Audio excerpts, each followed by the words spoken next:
One-on-one, New York's longest-running sports call-in show, coming to you live on this Wednesday night. The NBA playoffs in full swing. The Nets up 2-0. The rest of the action in the association tonight. We talk Mets and Yankees injuries, some of the latest from the NFL, and a live update from Andrew Galata as the Knicks look to even the series with Atlanta tonight at MSG. Nick DeLuca, Brian Rabix here with you. Alex Walls, our producer. And Brian, my initial thought here is I was fortunate enough to cover a few Knicks games this year.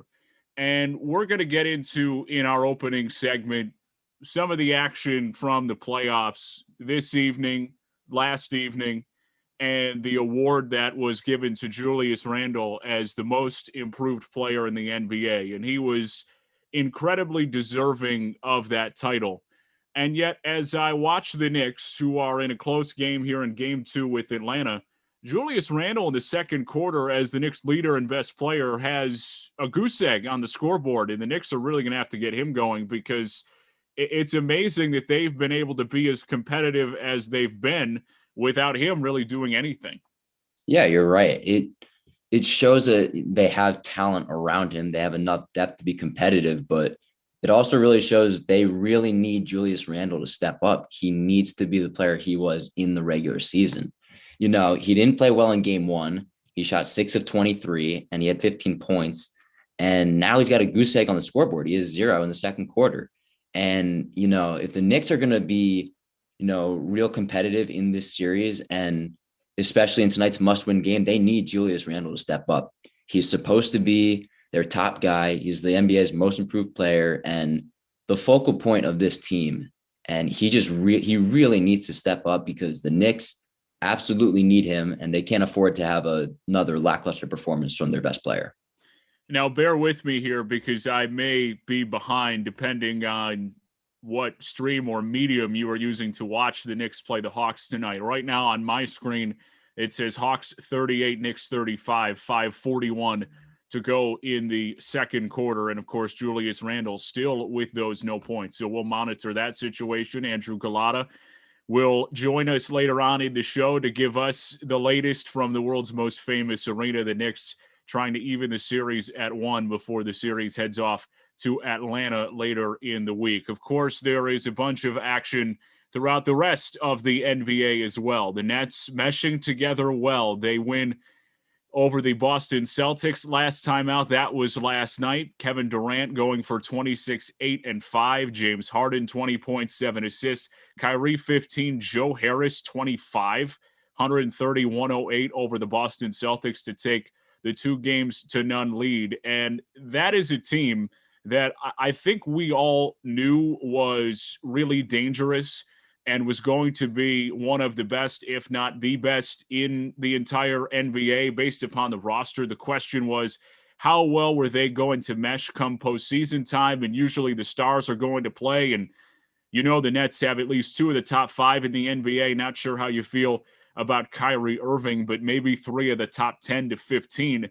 This is a team that is really well equipped. And then when you add in some of the role players that they're getting big contributions from, like Joe Harris with 25 points, yes, the Celtics have been up and down and maybe not a team that you feel so great about here in the postseason. But what the Nets have done through games 1 and 2 has been pretty darn impressive. Absolutely, especially game 2. They just got ahead early and they didn't look back. And Joe Harris, he's obviously not one of the top 3 on the team. It's all about Durant, Harden, and Kyrie Irving. But Joe Harris, what he did last night, I mean, that can't be ignored. He had 25 points, 22 in the first half, and he had 7 threes. He just couldn't miss. And he was the big reason why the Nets got ahead so early. And, they went on that run in the late first quarter, early second, and they really didn't look back. And, game 2 really showed that this is the team that the Nets are. They're going to blow you out. They're going to, it's an offensive explosion, really. And this is just really, it shows that they're a real force. Obviously, we know that.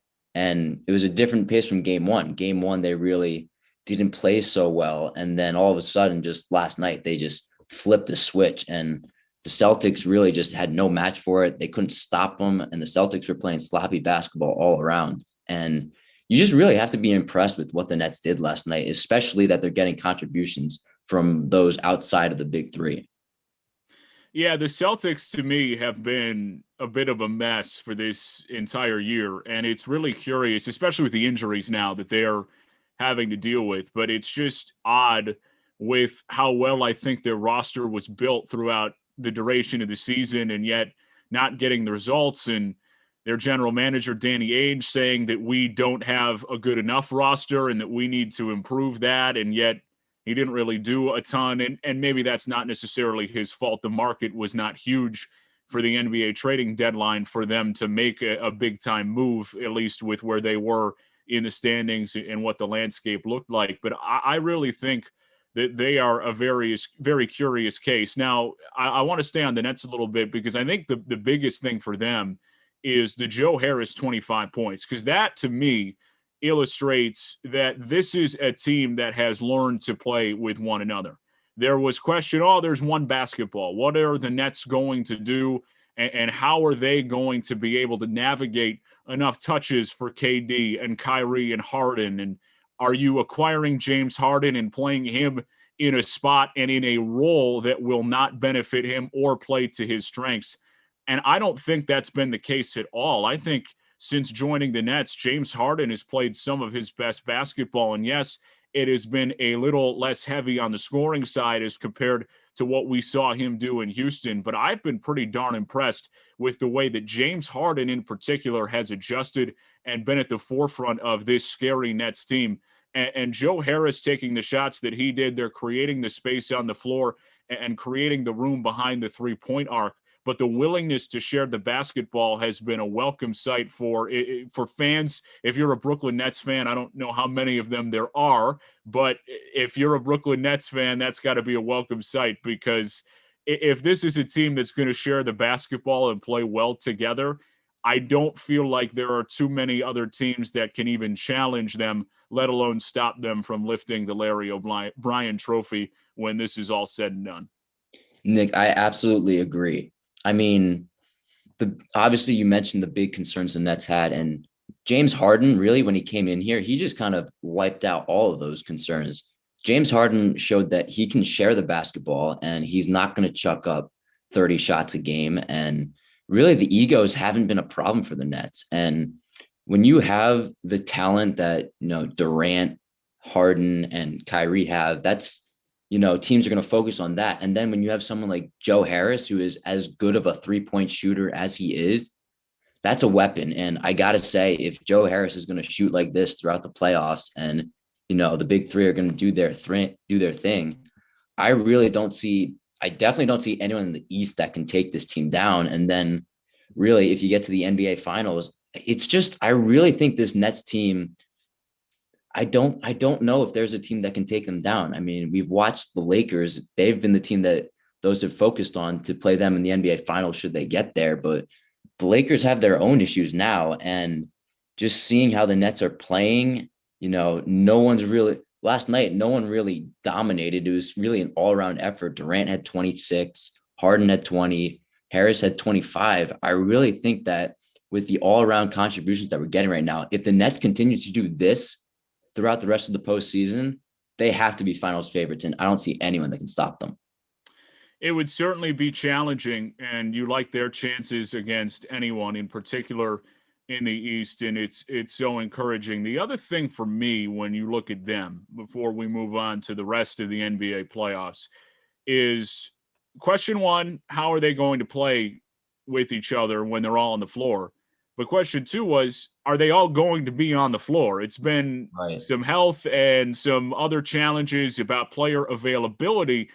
And so far, so good, in particular for Kevin Durant, who did only play 30 minutes last night, but in those 30 minutes, he looked pretty darn healthy. And that's a great development for the Nets as well, because when these three are healthy, they seem to be in a spot where they can really unleash anything they want in their opponents. And it's just one of those things where you've really got two options on what could derail them.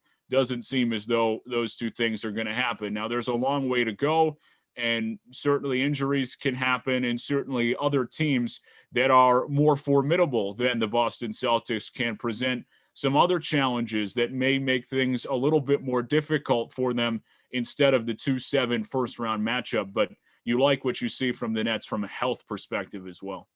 You absolutely have to. And, Kevin Durant, he played 29 minutes, Kyrie 28, Harden 27. But I mean, really, there was no reason for any of those guys to play significant minutes in the fourth quarter.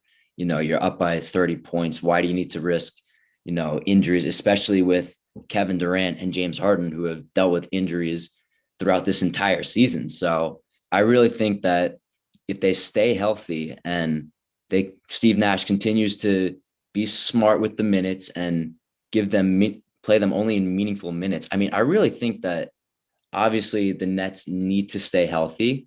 And if they can do that, I mean, they're right there. They have to win 16 games to get there. And if these three guys are all on the floor, there's no reason they can't. Mentioned Steve Nash. He's a former Phoenix Sun. So let's go down to the desert. Lakers, a 109-102 win over Phoenix in game two to knot that series. Anthony Davis, a big bounce back in game two. 34 points, 10 rebounds, 7 assists. Got to the free throw line 21 times in game two. And he was just a different type of player. Chris Paul, a big-time question mark for Phoenix about his health and availability dealing with that shoulder injury. LeBron was excellent as well, chipping in the 19 points. But this is a Lakers team that did not look great in game one, especially Anthony Davis looking like a shell of himself, with people coming out and questioning his reputation as a top 10 player in the NBA. And he put it on display in game two. He was outstanding. And the Lakers, they look like they can hit the ground running and really take advantage throughout the rest of this series if Davis can play well the way he did in game two. And also they take advantage of the questionable health of Chris Paul, which is a major factor for Phoenix in this series. Yeah, I think the health of Chris Paul, that's got to be the biggest thing. Chris Paul is so important to the Suns this season, a huge reason why they're the 2 seed in the Western Conference. And then he goes down with this shoulder injury in game one. And last night, you could just tell he did not look like himself out there. And, he only played 7 minutes in the entire second half and only 2 minutes in the fourth quarter. And without him late, you really saw the Suns kind of beat themselves. And it's really going to be a problem and a real challenge for Phoenix if they don't have Chris Paul for these next upcoming games. And I really don't know, looking at how unhealthy Chris Paul looked last night. I really don't know how he's going to be a factor or if he's even going to play in games 3 and 4 in LA. So I think that's the biggest concern for the Suns. And if that's how it's going to be, I really think that the Lakers are going to have not a very easy time taking this series if the Suns can't have Chris Paul on the floor. It was really an interesting situation to watch for me last night. And you don't ever want to speculate about the health of the players because there's no way for me to know. I can't tell you what Chris Paul is going through, and that if he had somehow gone out and played in the fourth quarter of the game last night, that he would have been able to do nothing, or it would have held him out for the rest of the series, or if the Suns are able to advance, that he would have been out for the rest of the postseason. I mean, there's just no way to understand exactly what the injury looks like for him. However, I would have been inclined, if I were Monty Williams, if Chris Paul was available in any capacity down the stretch in that game last night, to try and push it and get him into the game to try and secure a win.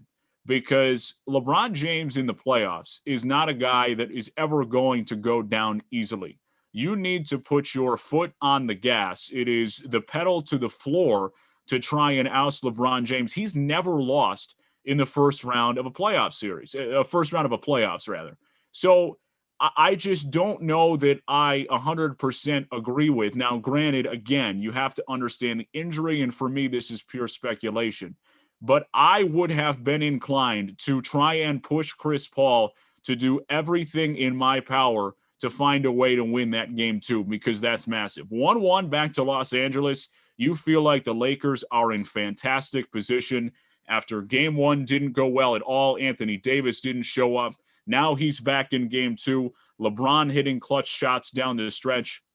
And he hit a number of jump shots that were just incredibly difficult last night in making it look easy. The one fadeaway he had, top of the key, right elbow, just turned around back to the basket and sank it. It was outstanding. But it's just that type of player that LeBron is. And the way that that translates to a championship culture in Los Angeles, I just would have done everything I could have to try and steal game two. And of course, they weren't trying to actively lose. But I do think that there is a tendency for, we've got game one in the bag. If we lose this game, it's 1-1. It's not 0-2 for us. So it's not the traditional must win. We're not putting everything that we have on the line to try and win that game. I think the best way to say it is, if that's game seven, is Chris Paul in the lineup? I don't know. If the answer is no, then it's fine to hold him out. But if the answer was yes in game seven, I might have thought about pushing it in game two. And maybe that's a nearsighted approach, but I think it is so crucial to take advantage of any opportunity you have to get ahead against LeBron in a first round series in particular. It's a missed opportunity, and I think Phoenix is going to pay for it here going forward the rest of the week and in this series. Well, there's no denying how important Chris Paul is to this team. And we saw him out of the game last night and we saw how it turned out. But I mean, I really think Monty Williams, I kind of disagree with you. I mean, I don't necessarily think that, game two, it wasn't a must win game. Obviously, it's not, they're not in as favorable a position as they were early on, but you don't want to throw Chris Paul out there and all of a sudden he gets hurt worse. And now he is not a factor at all for the rest of this series. So, I think playing cautious when you have a win to play with, I get it. Obviously the Suns, I think it wouldn't have made much of a difference anyway, with whether you're playing Chris Paul injured or a healthy Cameron Payne. So I don't have too much issue with how Monty Williams went about it. And, Williams said he clearly saw that Chris Paul was not 100% and he wasn't himself out there. So he did what he thought he should do and he just got him out of there. So I can understand that. And you want to, reevaluate and see how Chris Paul is, today, and then how he's feeling, tomorrow for game 3 at LA. So I really think that it's a tough situation. It's a tough hand that the Suns have been dealt, but it's all just about how is this going to factor in for the rest of the series? Is Chris Paul going to be healthy? And that's the real big thing for me. It's fair. I'm not saying it's the worst strategy. And again, this is all dependent on what the injury specifics look like. And of course, we don't have that. So you have to, as best you can, formulate what you think. But I just think that's a big missed opportunity for Phoenix, and they may pay for it later on in the series. It's tough, and you hope that Chris Paul is okay, because that's what makes this a really exciting series. These are the fact that this is a first round matchup is incredible, because these are two of the better teams in the entire NBA. And of course, the Lakers are down there in the first round because of some of the injuries that they had to deal with LeBron and Anthony Davis throughout the regular season. And it's a shame that Chris Paul, when he's really had an opportunity to go for it as a guy who's a catalyst on a really good team, has hit the injury bug a couple of times. Happened to him back, of course, when the Rockets were on the verge of taking down the Warriors in the midst of their dynasty, and now again on a really good Phoenix team that might be able to contend to come out of the Western Conference. And just a little bit of difficulty there, but you wish him the best and wish us a great rest of the series, because that should be a lot of fun to watch. And hopefully Chris Paul is back and healthy, because that's what we want for the rest of the NBA. Yeah, it's unfortunate what keeps happening to Chris Paul. He gets in these big games and in these big situations, and he just can't stay on the floor. And that's just the most unfortunate thing about his career, really. He can't stay on the floor in the big playoff games, and he can't propel his team to victory if he's not on the floor. So, I mean, that's unfortunate. And I personally hope, as a fan, he's there, games 3, 4, and 5 and 6, and however long this series goes. But I mean, it's definitely tough. You have to feel bad for the Suns, because, they've been given they have such a wave of high hope coming into this series. And now a lot of that's kind of been deflated. So it's a challenge. It's a challenge for the Suns, but we'll see how the rest of the series goes. I mean, we'll see his health, and we'll see how they respond going into game 3. Best ability is availability, and it's been a struggle for Chris Paul recently in the playoffs. Chris Paul is a former Los Angeles Clipper. That's where we'll go next, and they're in trouble. Playoff struggles are continuing, falling behind 2-0 to Dallas. Luka Doncic in that series has been absolutely unbelievable. He dropped 39 last night. Kawhi had 41, PG 28, but not much help for the Clippers and Tyronn Lue from their supporting cast. So down 2-0. The Clippers blew a 3-1 lead last year in the playoffs to Denver before getting to the Western Conference Final. There was some talk about them tanking the last couple of games in the regular season to get the more favorable playoff matchup, and yet here they are with that favorable matchup, down 2-0 to Luka Doncic and the Dallas Mavericks. Oh, it's not going well. I think everyone needs to panic on the Clippers. The Clippers. Rabix is hitting the panic button. There we go. I'm definitely hitting the panic button. I just don't understand how this happens to the Clippers every single year. You had last year in the bubble completely collapsed against the Denver Nuggets. And now in the first 2 games of this series, they look so overmatched by Luka Doncic and the Dallas Mavericks. I mean, they had no answer for Luka last night on defense. And, overall, giving up 127 points and just giving up a lot of 3-pointers. The Mavericks, they're not in the regular season. They weren't really a big 3-point shooting team. I think they ranked like 18th in 3-point shooting in the league. And now all of a sudden last night, they're shooting 53% from 3. And Luka Doncic, he's putting 39 points up, and really they don't have an answer for him. He's shooting threes off of one leg. He's just, stepping back. It's it's mind blowing to me that a team that was built to be a super team caliber championship team and they just fall apart in the big games. I just don't get it. Yeah, it's really curious because this is a team that you feel like is as good as anybody, and in the regular season they were pretty darn good. But at the same time, they just need to find a way in the postseason and have not been able to do that. And it's interesting because there were a number of people who mentioned that after year one, with how it went in the 3-1 loss to Denver, the Clippers might have to tear it down already. And that was on the heels of Paul George really struggling in the postseason. And now he was better last night. I think he was 12 of 22 from the field. So not outstanding, but not awful by any stretch. It was really the rest of the Clippers because PG had the 28, Kawhi had the 41, but they didn't get much of any help from anybody else. But yeah, it's amazing how they continue to struggle. And it's the first time we've had the opportunity to see Luka Doncic in the postseason.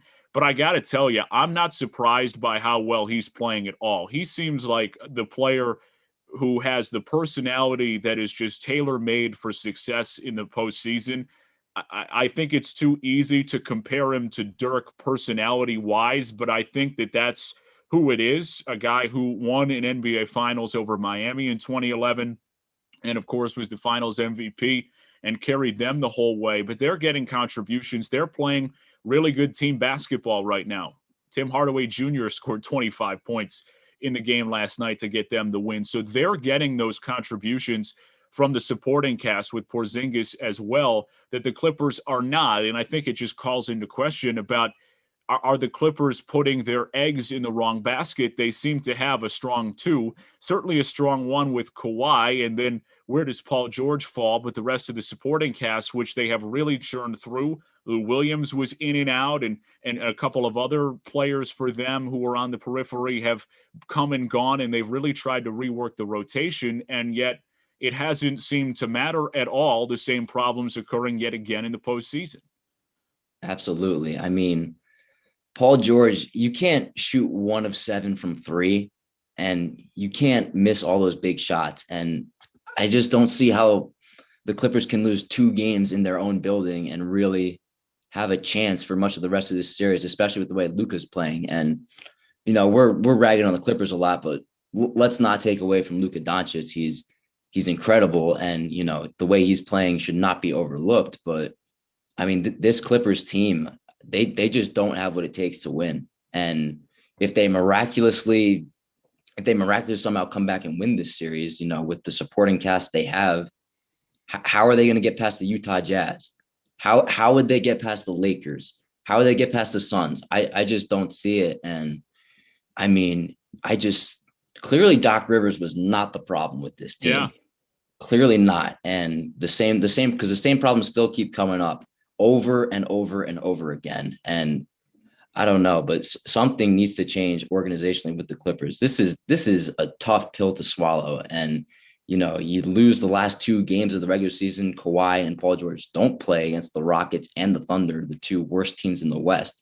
You lose both of those games, and now you get the Dallas Mavericks, and you really just have a whole egg on your face after these first 2 games. And now you have to travel on the road to Dallas. The Clippers, I think they're just about done. That's all I gotta say. The Clippers, I don't know. They're finished. The optics of it are always interesting, and maybe we'd be having a different conversation. Of course, we'd be having a different conversation if the Clippers were up 2-0, because then they looked like geniuses for getting the more favorable matchup and losing those 2 games because they know what's going on and they have the courage to do what other teams don't and just playing smarter. But it looks like a team that was scared, that's trying to pick and choose. And that the teams that are really good, they say, we don't care who will play. We'll just go out and beat anybody who's put in front of us. We're going to beat whoever's on our schedule. And the Clippers seem to really pay attention to that a little bit, which I just don't think is ever an encouraging sign. So something that seems to be woven into the fabric of that organization that's going to need altering. And of course, it could all blow up. Kawhi Leonard has the opportunity to leave. Paul George in the postseason afterwards anyway, in the offseason rather, has the opportunity to leave. So we'll monitor those situations. And of course, the series not over yet, but there is the possibility that this could be the end for an experiment that would have blown up and just really failed for the Clippers in signing Kawhi Leonard and then getting the trade for Paul George and seeing that thing just really not work out. Halftime for the Knicks and the Hawks. Knicks down by 13, 57-44. Julius Randle, as we were talking about, he's on the scoreboard, but just once, 2 points on 0 of 6 from the field, 0 of 2 from 3. He's a minus 17. The Knicks are really struggling here in game 2. Atlanta looks to be in a good spot after the game 1 win. Trae Young doing a great job, but now off and running here in game 2. We will hear from Andrew Galata live from Madison Square Garden on the other side of this break. 20 minutes from now, which team is the best fit for Julio Jones? The latest on Aaron Rodgers and the Green Bay Packers is voluntary OTAs begin this week. Galata from Madison Square Garden. The Knicks looking to even the series, but it's not off to a great start. And then the latest on the Yankees injury report. Stay with us right here on One on a Wednesday night.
Just after 9 o'clock on the East Coast, this is One, New York's longest-running sports call-in show. Nick DeLuca, Brian Ravix, Alex Wolz, our producer, and joined now by Knicks beat reporter Andrew Galata from Madison Square Garden, where the Knicks are down by 13 at halftime. Andrew, what the heck is going on with Julius Randle? You have any answers for me here? Look, there's a lot of coverage going to him, always double team, and, sometimes even more than that. But to me, the thing is that he hasn't been passing out of it very well. So once they get it to him, they double him, then it's a turnover or, a missed shot or something like that. I mean, the Knicks offense, especially in the first quarter, got going a little in the second, but it was really stagnant. Derrick Rose came in. I think he had a great half, 14 points. But again, the Knicks are going to need more than just Derrick Rose. And we've seen it with Randle, only 4 points and only one made field goal. And this Knicks team, they're going to have to get him going if they want to come back in this one. Absolutely. I mean, it's kind of stunning to see how well the Hawks have played him in the first one and a half games of this series. I mean, he didn't play well in game 1, and now he hasn't made a shot from the field tonight. I mean, this has to be concerning. And if this continues for the rest of the series, I mean, you can't like the Knicks' chances. The Knicks aren't going to be able to win this series without Julius Randle playing at that all-star level. And that was something into game 2. I thought he'd play better. It just, was not the case, for him. And, I feel like going into this playoff series, I felt like the Knicks were always playing with house money, because of that. And just getting these guys reps, and like you see, it's a different game in the playoffs. And like Julius Randle, he looks like a different player once, the bright lights postseason's on him. Yeah, it's really interesting to me because this is a guy who you feel like had really adjusted to everything so well, and he wins the NBA's Most Improved Player award and had been doing things so much better than in year one with the Knicks. And somebody who had just shown an incredibly marked improvement here in year two. And I think one of the things that was the most improved from his game was the passing and the ball handling. And as you mentioned, the trouble for him in navigating some of the increased defensive attention. And at least from my bird's eye view, of course, not at MSG tonight, but it seems as though he has tightened up a little bit, or at least not been doing what he was doing in the regular season, perhaps pressing, perhaps trying too hard.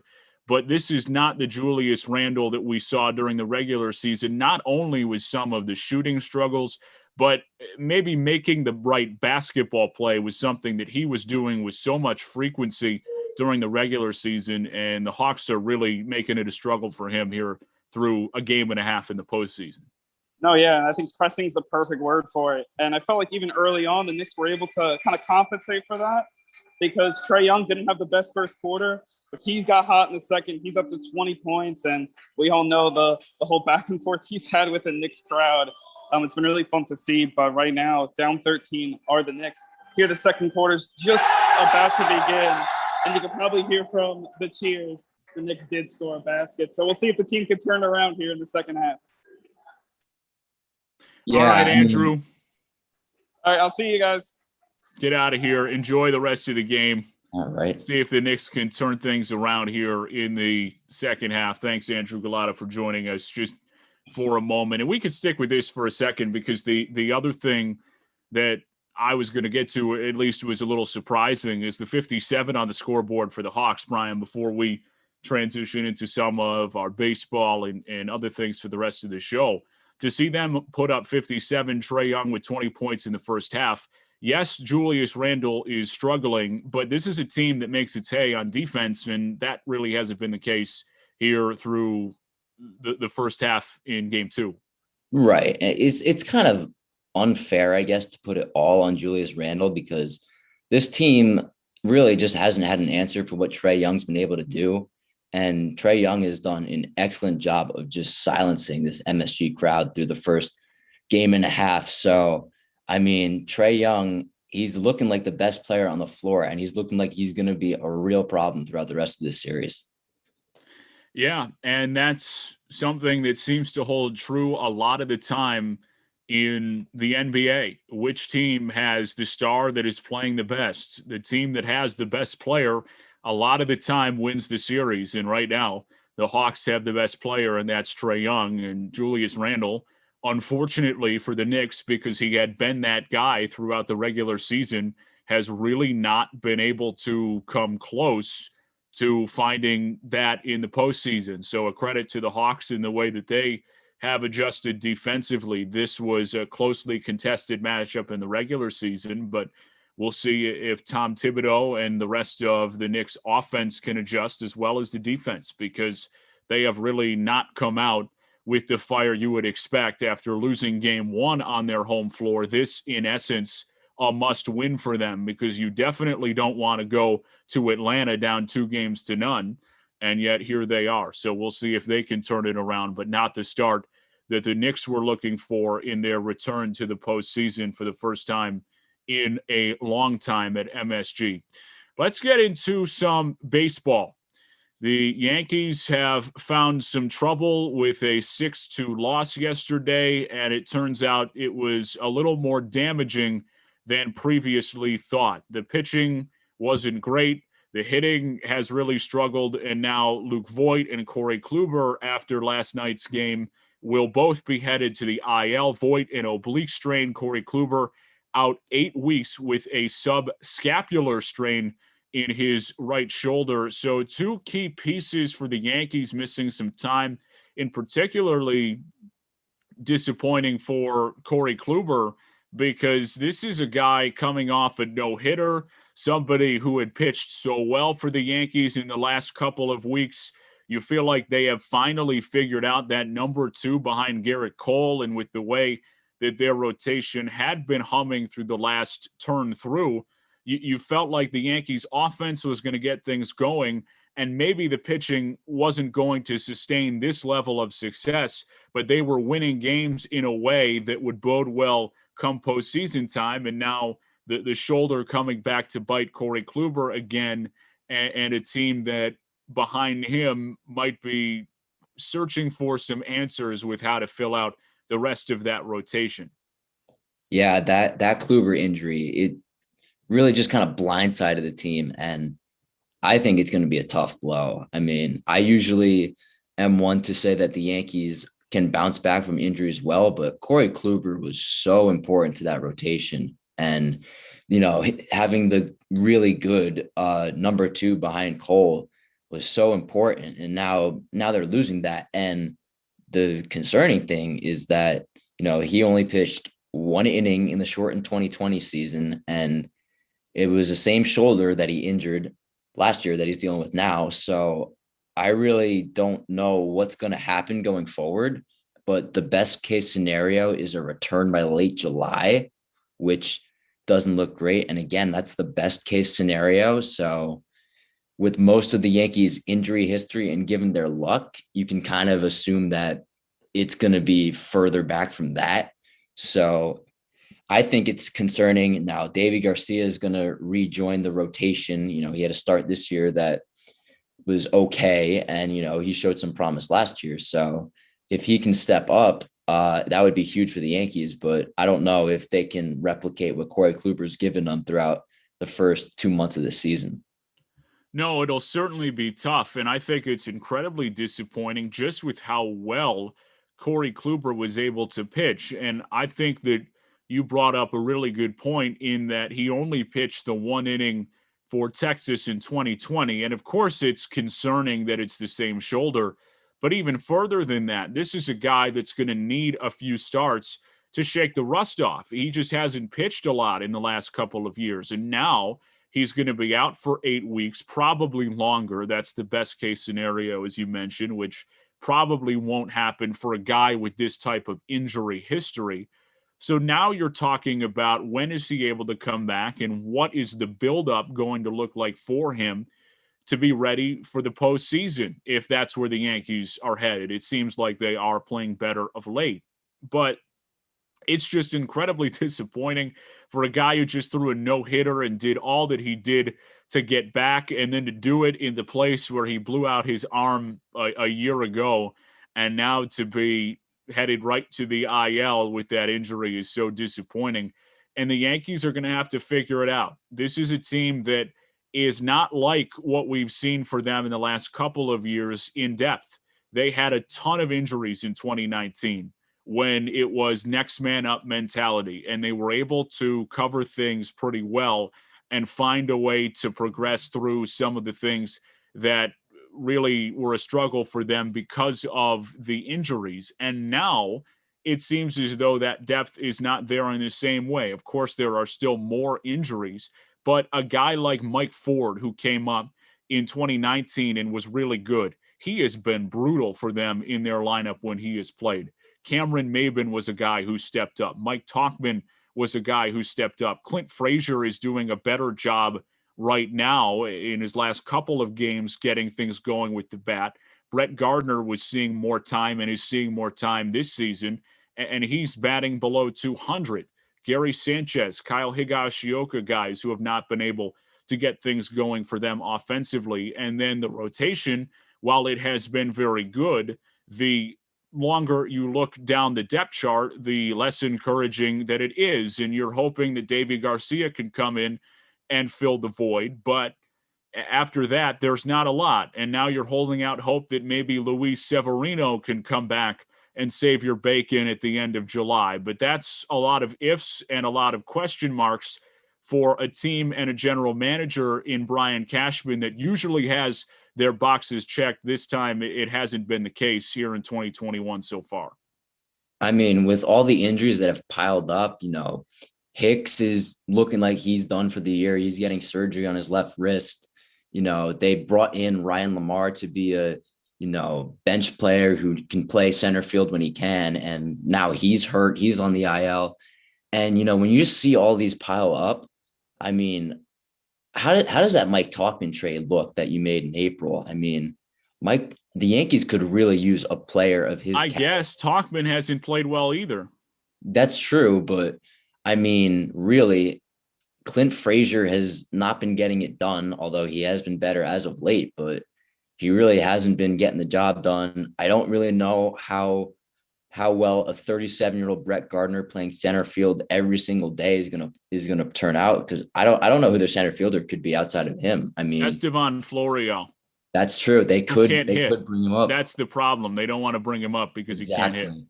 I don't really get it, but I mean, and now the Voit injury, I mean, that's killer. So your infield is going to be LeMahieu's going to play first, and then you're going to have Odor, who's a likable player, but he's had his own issues with the bat and he's struggled offensively. And, the Yankees just have a lot of guys who are below the Mendoza line, and, you're going to hope that the pitching rotation can stay afloat, but the injuries, they have to be concerning. And really, with the lack of depth, you got to wonder the direction of this team going forward. And that's not to call into question the pitching rotation that had been absolutely outstanding this last turn through. They threw 36 straight scoreless innings. So this has been not a good rotation, but a great rotation. I mean, they have been outstanding.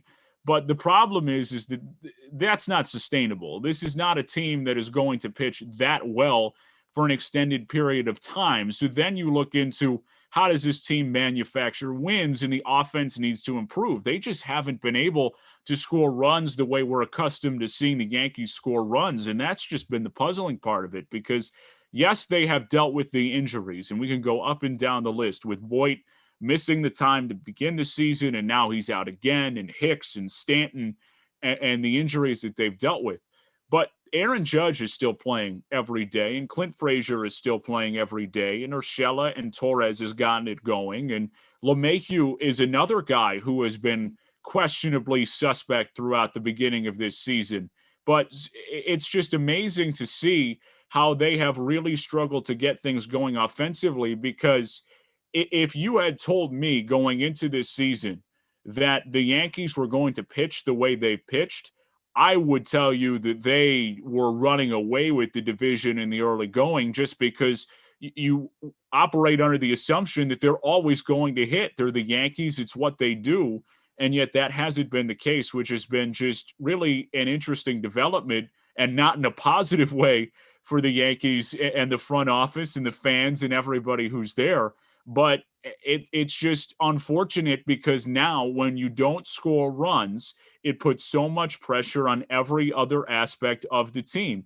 And that is the starting rotation, and that is the bullpen and the reserves who are coming in when you have injuries. And now Davy Garcia can come in, and as a guy who was a borderline fourth, fifth starter, much in the same way that you would consider him maybe a Jordan Montgomery type of pitcher, where it's going to be some good and some bad for him as he makes his starts throughout the regular season. If Davy Garcia, under normal circumstances, or at least what you thought you were going to get, pitches to a 4 ERA, you're good. You're going to win 3/4 of his starts, because that's what the Yankees do. They score runs. And yet, if he pitches to a 4 ERA with the way this offense is going right now, it's going to be a struggle for them, because they're just not scoring. And I think that is the most concerning part of the Kluber injury. Not that the rotation is necessarily in a bad spot. They have pitched incredibly well, but because of the shortcomings of the offense, this is going to be a challenge for them, because they just haven't found ways to score. So there are two ways to fix it. You keep pitching the way you keep pitching. I don't know if you put all your eggs in that basket, because it's really difficult. They got to find a way to get things going with the bats. Yeah, it's been really confusing. And, you like to use the, it's early argument, throughout the first couple of months, but we're at the end of May. We're about to enter June. The it's early argument for like Higashioka and Gary Sanchez and Clint Frazier, that's about to go out the window. I mean, you're getting to a point where they're going to get in a really tough hole to dig out of. And I I just don't get it how the bottom 6, 7, 8, 9 in their lineup, it all has hitters under 200. And it does put a lot of pressure on the rotation. And you got to hope going forward that Herman is able to keep going on the role that he's going on. He's pitched tremendously. And, maybe they're now in the market to get someone at the trade deadline. Do they go after another pitcher with the Kluber injury, or do they try to fix some of their depth? There have been rumors about Joey Gallo, but then again, what does that do? I mean, you have a bunch of hitters who can't really put the ball in play, and Joey Gallo is the epitome of that. I mean, he's close to 200 and he leads the league in strikeouts. So I don't know what that would do. It's just a puzzling time. And you need to hope that, based off of reputation, Clint Frazier can get it going, and hopefully all of it will work out. But as of right now, offensively, I don't know where the Yankees are getting production from their bottom guys in the order. This is a team that's going to make a move at the trade deadline. Last couple of years, it's been quiet. And last year, there was some questionable looks from fans and people who follow the Yankees saying, wow, we thought they were going to do something at the trading deadline. We didn't like it. Was the starting rotation that was the main question. And I don't believe that they didn't make a move. That was the mantra from the people who were paying attention. That won't be the case this year. The Yankees are going to make a move, and they're going to add something to at least the depth of this organization, because it has been tested, and quite frankly, it has failed over the last couple of weeks, and they've remained afloat because of how well they've pitched in the starting rotation. But as we've said, it's not sustainable. So we'll see how they will adjust. And there are a number of rumors talked about Chris Bryant on Bleacher Report. I saw an article. Could the Yankees try and make a play for him? Would the Yankees kick the tires on Trey Mancini? Of course, Baltimore seems to be pretty well willing to unload absolutely anybody worth anything of value with the way they stand in their organization right about now. But it's just this will be a year where you're going to see a move at the trading deadline, because this Yankees team in the lineup in particular is not one that can stand pat with even the depth that they have. So I would certainly expect a move, and a corner outfield spot might be a good place to start. Maybe someone who can play some center field, somebody who can help them generate some offense. Absolutely. I mean, you really have to make a move at this point. I mean, the Yankees are, they're average they're pretty much middle of the pack in runs scored, which is not what you expect from this team. And, it's puzzling, really. I mean, DJ LeMahieu has not been the 340 hitter that you expect him to be. Although out of all the guys who are struggling, I do think he's the most likely to be all right in the end. But, I saw something that Delino DeShields, who's kind of been an off and on major league player, he's a possibility. And, usually when they bring in those types of guys, it usually works out well for them. But I mean, you have a player like Florial in the minor leagues. I mean, I don't see what's holding them back from bringing him up, especially now with this Voit injury. But I mean, the Yankees, their hitters, I mean, they have talented guys in their lineup, but this year they're not getting the job done. And I just don't see I just don't see how the Yankees could really, step up and compete in this division if these guys don't get going. If Clint Frazier is hitting 180 the whole season, I don't see how they can step up. But I do still think, I'll think optimistically, and I'll still say that the Yankees can win this division. The hitters, for the most part, you can say are too talented to be this bad for this long, but the time for waiting to get going, it's almost up. The Yankees need to start hitting, or else they're going to have a tough time catching the red hot Tampa Bay Rays and even the Boston Red Sox. Yeah, it's a very good division, and it's certainly something the Yankees are going to have to try their best to iron out. We'll see if some of these guys can get back to the mean positively, because you feel like the roster is better on offense than it is playing right now. But as It's why you play the games, and your stat line is who you are, at least in 2021. So the Yankees hoping to get a little bit more from guys like Clint Frazier or Mike Ford or really DJ LeMahieu, Gary Sanchez, Kyle Higashioka. The list goes on and on, unfortunately, for them to keep pace with a Red Sox and Rays teams and the Blue Jays, who have come into town. And I know they had lost 6 straight, and the pitching doesn't look great, but that's a team that can swing it and can score. So there's a pretty darn good division. I hate to exclude the Baltimore Orioles from that, but we know where they fall in this whole conversation. Let's just quickly switch across town here. Take the train up. Let's go to Queens. The Mets are struggling with injuries. Jacob deGrom making his return last night. He was pretty darn good. 5 innings, 9 strikeouts, an earned run, and a 3-1 win over the Colorado Rockies. The Rockies are not great by everyone's admission. The Mets trying their best to tread water, and that has not been made very easy by some of the struggles that they have had from some of the free agent and trade acquisitions for them over the offseason. James McCann has struggled, but of course the big focal point for the Mets in terms of struggling has been Francisco Lindor. I will read off just a couple of things on Lindor. How about a 185 batting average? He's got 3 homers, 9 RBIs, slugging .272, an OPS of 565, OPS plus of 62. The major league average is 100. So Francisco Lindor, fresh off making, I don't know how much it is, but it's a ton of money. And the results have really not been there for a Mets team that was off to a good start. And now with the injuries, things starting to catch up with them a little bit, although still first in the NL East. Well, yeah, we just got off the Yankees with the injuries, and now we move across town to another team who I think has gotten bit by the injury bug in the worst way imaginable. I mean, they're setting out a AA lineup pretty much every night, and the biggest concern about it to me is the fact that their star player, the guy who they're paying $300 million, Francisco Lindor, he's not hitting. He's not hitting at all. I mean, he's hitting 185. And, again, you can't use the it's early argument for much longer because we're well into close to the middle of the season. It's getting late early.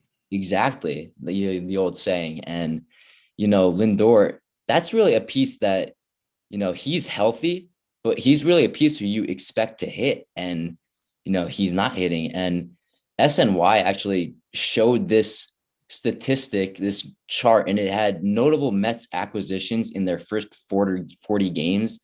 And Francisco Lindor, he ranks close to the bottom. I mean, he ranks below Bobby Bonilla, Jason Bay. He's had about as bad of a first 40 games as you can imagine.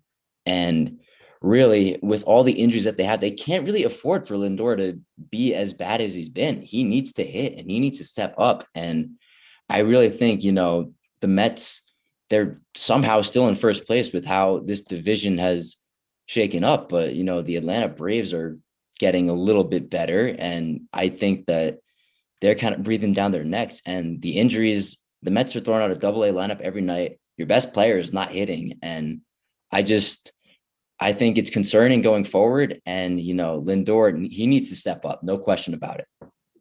You don't want to have a Francisco Lindor day the way you have a Bobby Bonilla day for the Mets. Absolutely I don't not. think we're close to there yet because this is year one of a long contract, but it's been a struggle. And credit to the Mets, however, with all of the injuries that they have had to navigate, because they're still on top of the division. And maybe this is a product of the way things have shaken out here through 45 games or so. The Mets at 22-20. This is a division that I think we all thought was going to be really good, with the Mets improving significantly in the offseason. The Braves were a win away from the World Series last year. The Phillies, I think a lot of people really like their lineup. If they could figure out the starting rotation on the back end and certainly the bullpen, they would be a team that I think a lot of people really like. The Marlins made a run in the postseason, and the Nationals are 2 years removed from winning a World Series. So this is a really good division, or at least so we thought. It has not been that way through the first 40-plus games, and we'll see if they can turn it around. But a credit to the Mets for being on top as much as they have struggled with the injuries, which has been something that everybody has to deal with. I mean, that's the reality of the sport, and I think that sometimes it is used a bit as a crutch, but at the same time, you have to navigate through them, and they're doing the best that I think that anybody could reasonably expect from them, at least in that situation with the lineup they're running out there. But I do think there are certain questions that still need to be answered going forward, and those acquisitions are at the top of the list. And it's not necessarily just Lindor; it is James McCann. Where the heck has that guy been? He hasn't done next to anything for them in their lineup, and they're relying on Cameron Maybin and others to try and do things right now. But I just, Thomas Nido is splitting time with James McCann after the money that they shelled out for him. I think that he deserves his due blame for the way things have gone, at least somewhat more recently for the Mets. So we'll see how they're able to navigate things. Again, an encouraging sign for them. We're going to have to take another break. Oh, by the way, the Knicks are making a run. 72-69, Hawks over the Knicks, 2:41 to go in the third quarter. So we'll keep you updated on all of that good stuff as we continue here on One-on-One. Final segment of the show, Bridge Gotham joins us. We will talk Game 6 of the Islanders' first-round series with the Pens. That one's final. Isles have won. They advance to the second round. Phil Mickelson winning the PGA Championship at 50 years old. But first, up next, which team is the best fit for Julio Jones amid the trade rumors and some craziness on Undisputed? And has the Aaron Rodgers beef situation settled down a little bit? We'll answer those next right here on One-on-One.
Just under a half hour to go on this Wednesday night One-on-One. Nick DeLuca, Brian Rabix, Alex Walls, our producer, bringing you all the action here on this Wednesday night. Just paying attention to the Knicks a little bit because they're getting things going. It's a tie game right now. 72-72, minute 30 to go in the third quarter. Knicks take the lead. Wow. Are you kidding me? 76-73. Look at this. The Knicks making a run. So this is what we were talking about. Can they get things going in the third quarter? And they absolutely are doing that right now. And this is the Knicks team that we were looking for throughout the regular season. Hadn't seen it maybe until toward the end of game one, certainly not in the first half of game two. But now here come the Knicks. Exactly. I mean, it looks like Julius Randle's found it a little bit. He's got 13 now, but I mean, look at what Derrick Rose is doing. Derrick Rose has 24, and it really just kind of sums up the season he's had. He's really had a comeback season, and you just got to hope the Knicks can hold on down the stretch. And I mean, you're in a solid position to maybe come out of this one with a victory, which after the first half, we were not saying. We were very concerned, but they've gone on a little run. So let's see how it goes the rest of the way and see if they can come out with a victory. At 76-75, final minute, third quarter, the Knicks have outscored the Hawks 32-18 in the third. So the second half adjustments have been great for Tom Thibodeau and the rest of his staff to really get things going. I don't know where these awards sit, by the way, and I think that he would be up for sixth man of the year because he's not really a comeback player. Derrick Rose has been good for a while, but this is a dude who's should be. He's certainly a candidate. I don't want to say that he should be running away with the sixth man of the year award, but I don't know that there are too many others who should be in a better spot to take home that award than Derrick Rose, because you see what he's meant to the Knicks right now. And Julius Randle has been up and down, 4 of 11 from the field, but Derrick Rose has carried them in this ball game right now. And that is not something that is often said about guys coming off the bench. Oh, absolutely. And I mean, when they made this move, you didn't think you were getting this. You didn't think you were getting Derrick Rose turning back the clock, really. I mean, so this is about everything you could have asked for, and he's performing in the big game too, which is just what you want to see. And RJ Barrett's having a better night, but Derrick Rose, man, I mean, he's just putting on a show. So we had to go to the quick Knicks update, whatever it is. But now we got to get into some NFL. A couple of major stories as OTAs have opened up here to begin the offseason. Of course, there is a lot of talk about vaccinations and players. We'll set that one aside. But from a personnel perspective, Julio Jones making an appearance with Shannon Sharpe and Skip Bayless on Undisputed earlier this week, saying that, yeah, he's out of Atlanta. Now, that is not necessarily a surprise or something that was supposed to be kept under wraps, because based upon the reporting that I have read, the idea was that they had come to this agreement, the Falcons and Julio Jones and his representation, a while before that was quote unquote announced. Of course, that one gained some traction because I don't know that Julio Jones exactly was made aware that he was on live television, but I think the situation is at least calmed down enough. We're good to go. But regardless, Julio Jones is going to be making his way out. Compensation has evidently dropped a little bit. Falcons holding out for potentially a first-round pick with the contract and the way they're going to have to rework a few things, probably not realistic, looking more in the neighborhood, especially with a receiver at Julio Jones's age at a second or maybe even a third. But I'll pose the question as we get into this a little bit. Where and who is the best fit for Julio Jones as he makes it a second team in his NFL career? Well, before I answer your question, I just want to address the bizarre way Julio Jones made it official that he was not returning to Atlanta. I've never seen something like that before. I mean, I don't think he knew he was on the air. I mean, we knew he was probably not going to be in Atlanta, and he pretty much confirmed the rumors, but I don't know. The way that phone call was going, I don't think he knew he was on the air, and the Falcons definitely didn't know he was doing that. So again, that's a whole nother thing, but on to the task at hand here with Julio Jones. I mean, the whole thing you have to think about is his contract, and you're taking on a pretty hefty contract if you're going to trade for Julio Jones. And obviously we know tremendous player, one of the best receivers in the league consistently. And really, it just comes down to the realistic possibilities where he could go. And I mean, this name will make people groan, but there's always talk about the Patriots. Nick, you as a Bills fan, you got to be a little concerned to see that name floating around in the rumor mill. But I mean, I think a team that could really work. I mean, they're not totally done in cap space, and if they restructure the contract and the Falcons have to pay 7.75 million in the first year anyway, if they trade him, after June 1st, I would think the Baltimore Ravens could be a good fit. I mean, we say this all the time that the Ravens need a receiver, but I mean, they absolutely need a receiver. I mean, if you get Julio Jones on your team, that's game changing. And to think that, the Falcons, they're probably going to avoid trading within the NFC. You don't want Julio Jones coming back and coming to haunt you every time you play him. So I don't know. I think Baltimore is a really good fit. They're in the market for a receiver. They have been for a while. I think this could work really well. I don't know about you. I think it would be an interesting fit. If I am the Ravens, I think it would be smart to be all over that potential trade. And here's why. It is very difficult to sell receivers who are free agents, and very rarely are top receivers like Julio Jones made available through free agency. So that might be even point number one.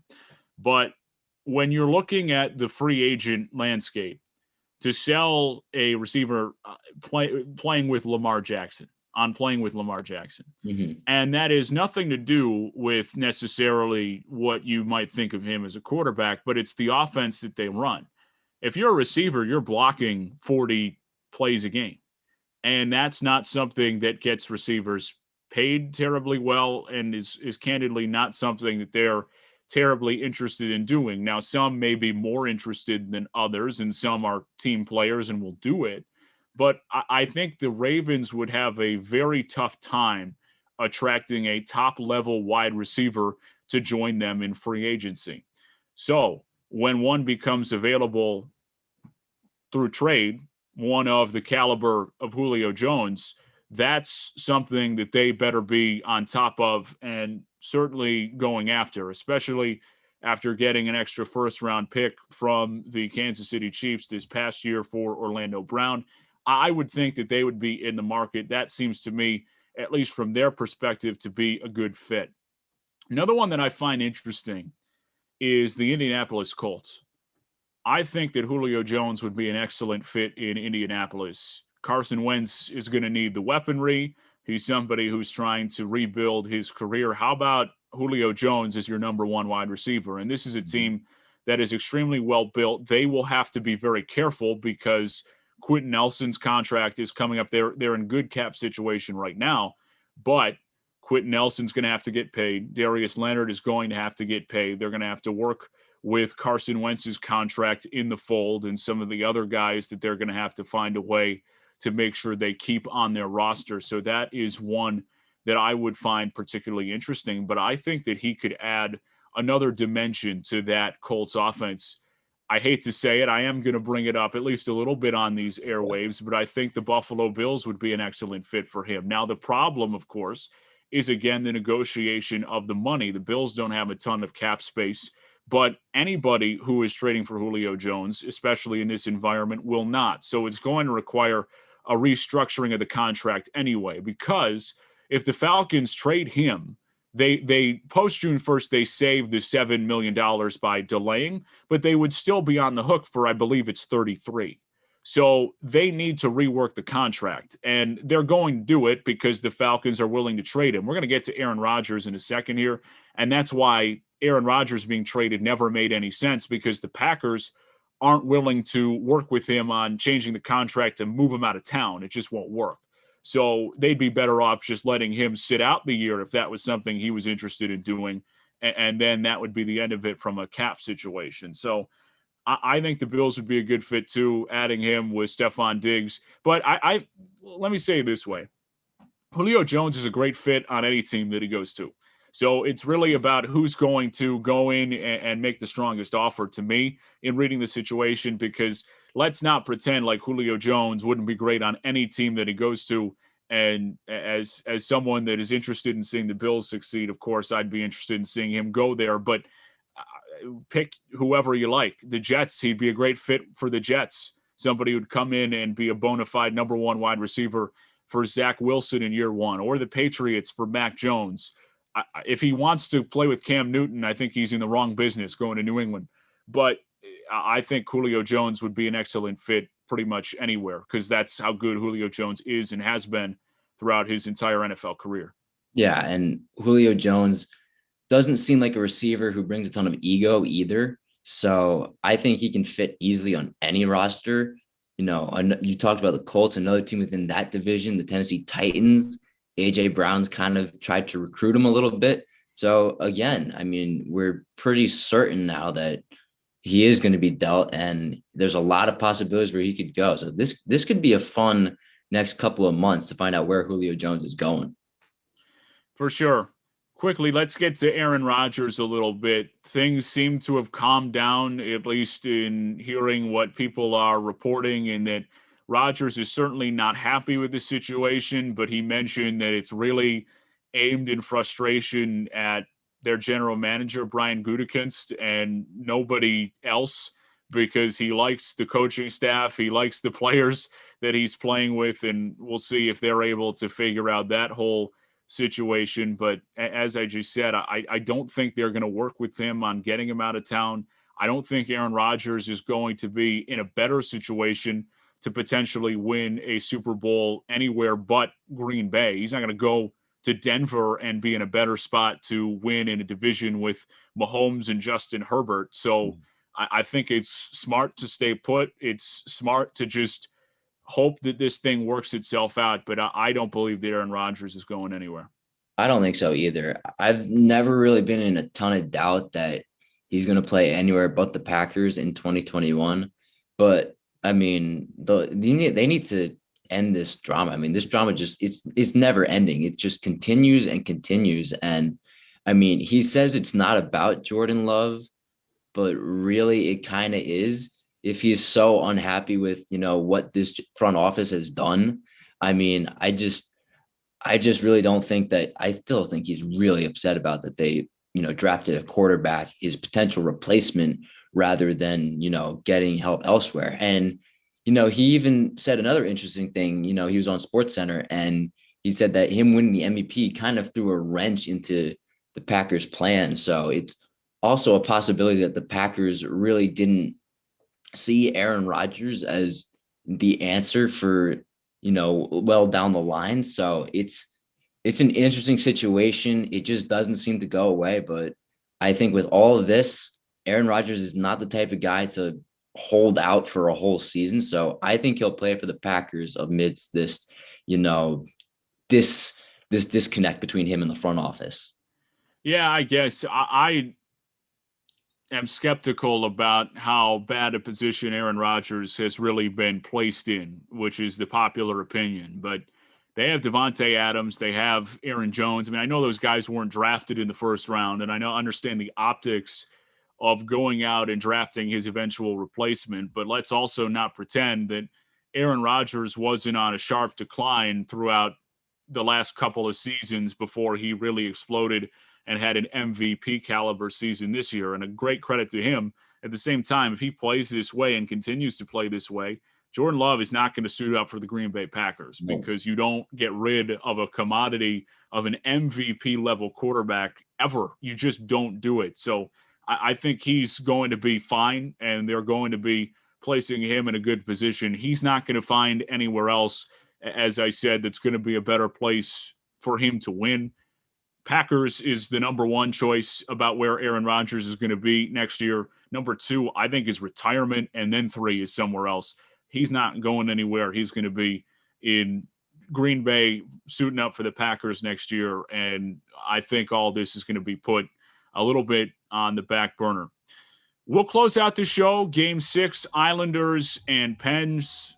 Islanders advance, joined by Bridge Gotham to recap that series. Phil Mickelson's PGA masterpiece, and a final look at the Knicks Game 2 battle with the Hawks. Stick with us. This is One on One Nightly.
Final 10 minutes here on One, New York's longest running sports call-in show. Nick DeLuca, Brian Ravix, Alex Wolz, joined by Bridge Gotham to talk some Islanders. He was on the beat this evening as the Isles defeated the Penguins to advance in 6 games to the second round of the playoffs. Before we get to any of that, I just got to stop it just for a second. The Knicks are up by 10. There's 8.5 to go in the fourth quarter. They outscored the Hawks 32-18 in the third and then started the fourth on a 12-3 run. So that's where we're at. Knicks 88, Hawks 78, which is a huge development for anyone who is interested in the Knicks being back. So game 2 in the second half has been just an amazing turn of events and an amazing turnaround for the Knicks as they have really gotten things going for them. And we'll end the show with another update there just to get the final thoughts. But Bridge, the Islanders getting things done. This is a team that as things have gone throughout the regular season, expectations certainly to reach the Eastern Conference Finals as they did a year ago, perhaps challenge for the Stanley Cup, and an impressive Series 1 against Pittsburgh, who is certainly the formidable opponent, that championship pedigree. But the Isles doing enough. Anthony Beauvillier, Kyle Palmieri, Brock Nelson, rather, with a couple of goals. So this is a team that is finding scoring from a number of places and doing what it takes to win against a tough Pittsburgh team in 6 games. Yeah, Nick, you touched on all the points I was going to get to. I mean, this is a team with expectations to hopefully contend. You talked about going to the Eastern Conference Finals in the last season. They've been out in the playoffs, I believe, the last 3 seasons. So, of course, expectations are high. Tonight, for the first time, they had 9,000 fans at the Coliseum, their largest crowd. You could see it on TV. You could see it, just like the Garden is roaring right now. The Coliseum was shaking. And, you heard from the players after the game. They felt that extra boost from the fans. And early on in the game, it really looked like anyone's game. Pittsburgh scored first, followed by New York. It was really just flip-flop. And then it was tied at 2. Pittsburgh goes up 3-2. And then in 2 minutes and 59 seconds, the Islanders score 3 goals, including 2 13 seconds apart. And that really just gave all the momentum to the Islanders. And at that point, they just sort of had to play defense, and they closed it out in the third period. And yeah, they're moving on in 6 games. They won over the Penguins, who were the higher seed. They would have gone back to Pittsburgh for game 7 had they lost. And yeah, a lot to play for tonight. I think including the fact that this could have been the last game in the Nassau Coliseum with the Islanders moving to the new arena next year. However, with them winning this, they will play more games in the next playoff series. Just another little tidbit there. But overall, if you're a New York sports fan, you're feeling great right now. Knicks are up. They're still up 10 with about 8 minutes left. The Islanders have won their series. It's a great time to be a New York sports fan. Yeah, Bridge, I don't know about you, but this was a really fun series. I mean, this had 2 games that went into overtime and a lot of really tight, exciting games. And both of these teams, I mean, they weren't afraid to get into it. And, there was a lot of altercations going on, but alas, the Islanders do move on in 6 games, which I think is really impressive. And I guess I'm just asking, how do you think they stack up against the Bruins next round? Do you think they have a chance to possibly go back to the Eastern Conference Finals and live up to these expectations that have been set? That is a good question. And you do talk about taking down the Penguins in 6 games, because I'd say going into the series, I'd say, okay, if they're going to beat the Penguins, it'll probably be 6 or 7 games, right? I mean, you look at 2 games that went to double overtime or overtime, pardon me. I think one of them went to double overtime. I mean, so obviously these teams are either evenly matched or, one is just barely better than the other. But the Islanders definitely proving themselves tonight. Stacking up against the Bruins, look, Boston is a fantastic team. You look at their history, you look at how well they've played this season. Look, I think with the momentum that the Islanders have carried throughout the season, throughout this series, they've proven that, yes, they can go on and they could win. I think it's anyone's series. Look, I mean, I'm optimistic, of course, coming out of New York, I'm hoping it's Islanders. If you're a New York Islanders fan, you would hope that they would win it in 6 games, but I think it could go 7 games, to be honest with you. It's really one of those series. I think both teams are really strong. And again, to go back to the Eastern Conference Finals, that shouldn't be the goal. The goal should be to overcome and go all the way to the Stanley Cup, I think. I think the Islanders need to set those expectations. It's been so long for this fan base. I mean, they talked about it wasn't since the late 80s, I believe, since they've really contended. Last thing from me here on the Islanders, mention the across-the-board contributions for them. Beauvillier, Palmieri, Brock Nelson. Is there somebody who needs to continue doing what they're doing or get going that's going to allow the Islanders to really take off from a player perspective in the second round? I think if you look at Beauvillier, what he's been doing for the team, especially tonight, I mean, he was all over the place. I don't know how much of this game, obviously, with you being on one-on-one, you weren't able to catch the majority of it. And of course, the Knicks, there is a lot of sports to catch tonight. But for those who did manage to tune in, you would see Beauvillier going all over. I think he scored at least once. He was assisting. He was all over the place. If he can keep this up, he is a key contributor for the Islanders, someone to look for in the second round. 3 goals in the series with the Pens. Islanders take it in 6 games, 4-2, and advance to the second round against Boston. Bridge, thanks so much. Catch the end of the Knicks game, all right? Pleasure as always, Nick.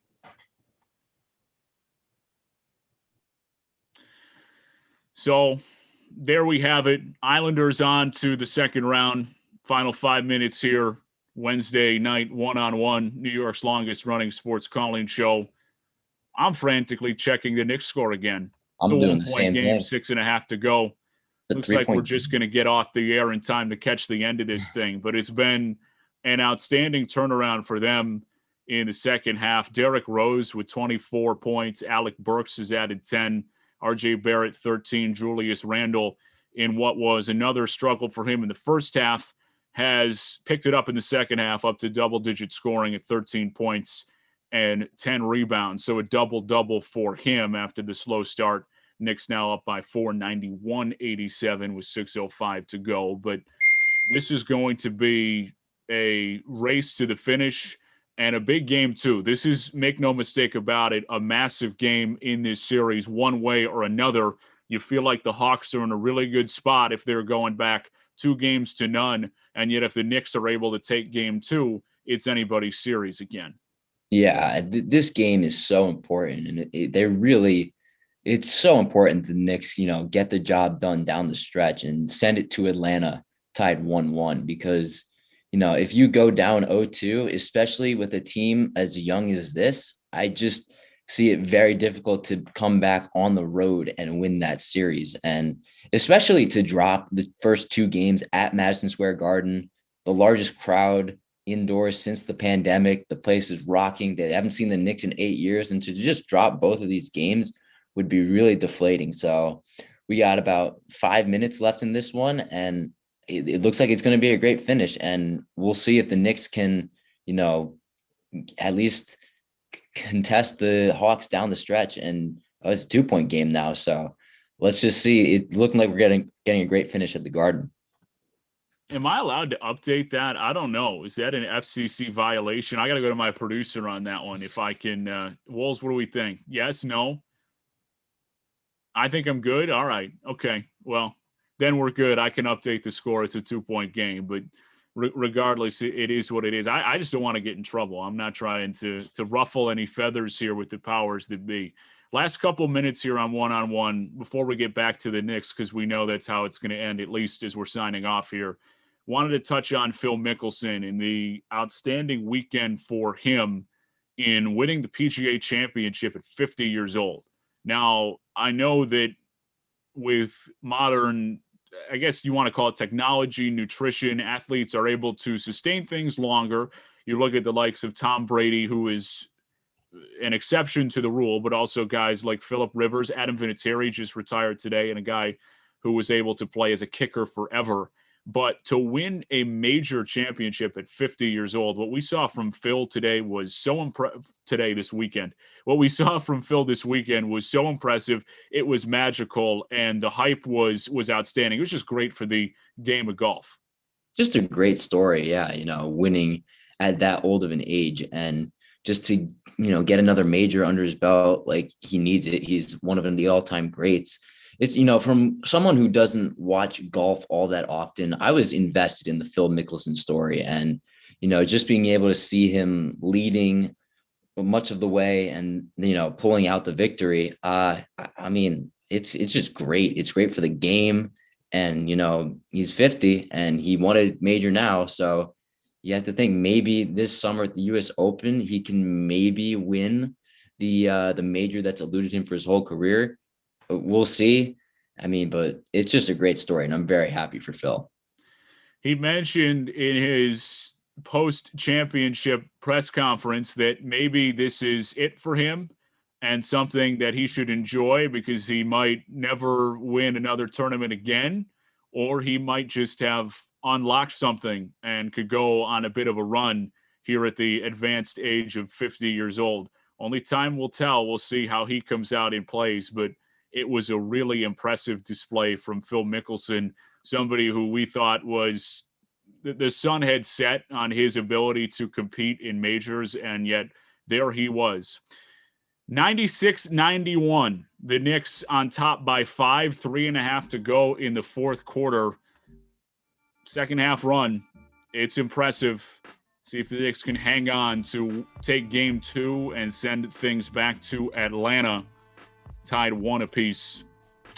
That'll do it for us tonight on Wednesday night's one-on-one. If you missed any of today's segments, show will be available on demand. WFUV Sports YouTube channel. The sports director of WFUV, Bobby Chaffardini. The producer of today's show has been Alex Walls. For Brian Ravix, I'm Nick DeLuca. Thanks for hanging out with us. One-on-one, a production of WFUV Sports.